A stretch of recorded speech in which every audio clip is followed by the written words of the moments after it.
السلام علیکم دوستو، میرا نام آصف آبدی ہے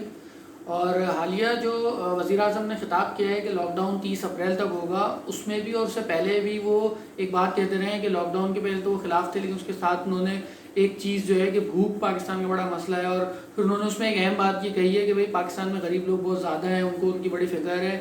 اور انہوں نے اس بیان میں کہا ہے کہ 75% پاکستان میں ورکنگ کلاس ایسا ہے جس کا کوئی ڈیٹا پاکستانی حکومت یا صوبائی حکومتوں کے پاس موجود نہیں ہے۔ اب سوال یہ کہ اگر پاکستان میں 75% لیبر یا 80% جو وزیر اعظم کہہ رہے ہیں، اگر ان کو پاکستان کے مزدوروں کا اتنا ہی درد ہے، غریب طبقے کا اتنا ہی درد ہے، تو وہ ایک پارلیمنٹ میں قانون سازی کیوں نہیں کرتے، ایک آرڈیننس کیوں جاری نہیں کرتے، جیسے کنسٹرکشن کمپنیز کے لیے جاری کیا جاتا ہے کہ جو پرائیویٹ کمپنیز ہیں یا جو اس طرح کے کام کرنے والے پرائیویٹ کمپنیز میں جو ملازمین کام کرتے ہیں ان کے لیے کوئی ٹھیکیداری نظام ختم کیا جائے اور ان کو پرمننٹ کیا جائے۔ بہت ساری فیکٹریز اس طرح کی ہیں، بہت سارے بڑے کارخانے اس طرح کے ہیں کہ وہ 100 مزدور اگر وہاں کام کریں تو 20 مزدور صرف جو ہیں وہ رجسٹرڈ ہیں، ان کو ہیلتھ کارڈ ملتا ہے، ان کو سوشل سیکورٹی کارڈ ملتا ہے، باقی 80 امپلائیز کو نہیں ملتا۔ تو اگر تو وہ ڈیٹا بنانا چاہتے ہیں، اگر وہ واقعی پاکستان کے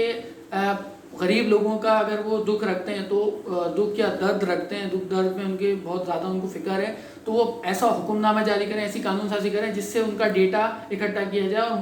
اس سے یہ بات ظاہر ہوتی ہے کہ اسٹیٹ کو یہ پتہ ہی نہیں کہ پاکستان میں کتنے ورکنگ کلاس ہیں، کتنے لوگ پاکستان میں کام کر رہے ہیں، اور جو